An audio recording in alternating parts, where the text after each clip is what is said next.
I think part and parcel of Meghan Markle's flop, if you were, the way that everything seemingly turns to dust, is the fact that she's really not honest with the people that's working around her. Talking to the senior people at Spotify, the ones that called her grifters, right? Well, what was interesting there was that, apparently she was just shut off. They couldn't make contact with her. They never knew whether, in fact, they were having any sort of dialogue or moving forward with anything that people suggested. And that's part and parcel, I think, of what Meghan's problem is.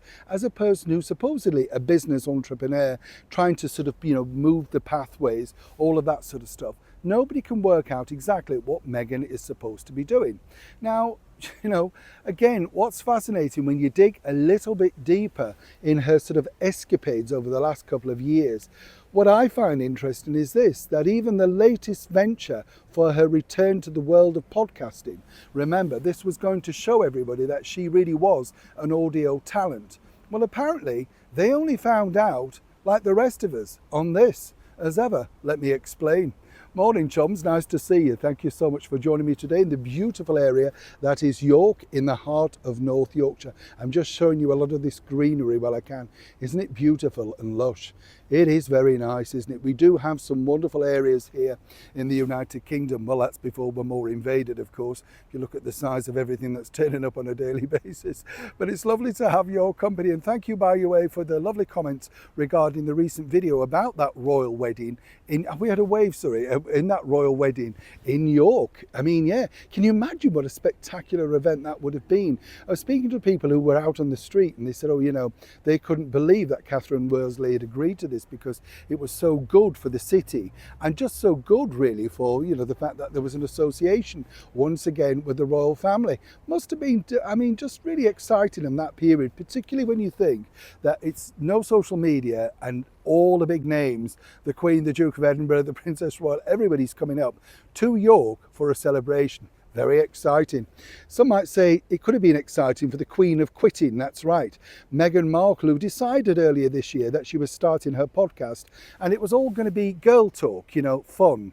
A great opportunity for her people once again to find out the authentic, real Meghan. I think we've all seen that, don't you? We've seen it on various clips where she's rubbing Harry's back, pushing in front of him to shake hands with people, and literally wringing him out like an old Violeta floor cloth. The problem that you've got with Meghan is that really, when you say statements like that, it's very, very clear that you're not a talent. And it was very, very clear from the off with this new series from Lemonada, not just the lackluster cast list that Meghan drummed up. We were promised all sorts of big names, but honestly, can you remember, really? You can remember Beyonce's mum, right? That's about it. And they were promised Beyonce. They were promised big names like Oprah Winfrey. And I tell you what's fascinating about this is the fact that all of those big names, and I use that term loosely, like the astronaut Gayle King, Oprah Winfrey, Orlando Bloom, all of those names that Meghan desperately wants to be associated with were at that Bezos, Amazon, Lawrence Sanchez wedding, right? No Meghan. Yet they didn't push hard for her. Oh, no. The best that Oprah Winfrey could do would be to wave that old coffee bag that apparently Meghan's invested in. You get the picture. Now, according to a source, the Queen of Quitting, Meghan Markle, well, it was news to Lemonada, as ever, we have to say allegedly, that this was going to be a hiatus should I say, get my teeth in, for the podcast. They had no idea. They felt that, things were going to go ahead. But apparently Meghan is too busy launching, as ever, making jams, selling wine, whatever you want to call it. So consequently, they found out literally from the sit down, and again, I have to say, allegedly, by listening to the podcast. Now, quite why they'd be concerned when you look at the diabolical ratings and the viewing figures of what that would have been. But again, according to a close source who worked with Meghan until they were recently fired, she didn't see the need to promote and indeed push the envelope about exactly what she was doing on this new podcast series. She felt that her name alone, alongside the push of the fact that she'd let people know she likes to be addressed as HRH, off camera, off record, and when sending pictures around, well, surely that should be enough. Lemonada, according to sources, were hoping, as I say, for big spectacular names. This was going to put their company on the map.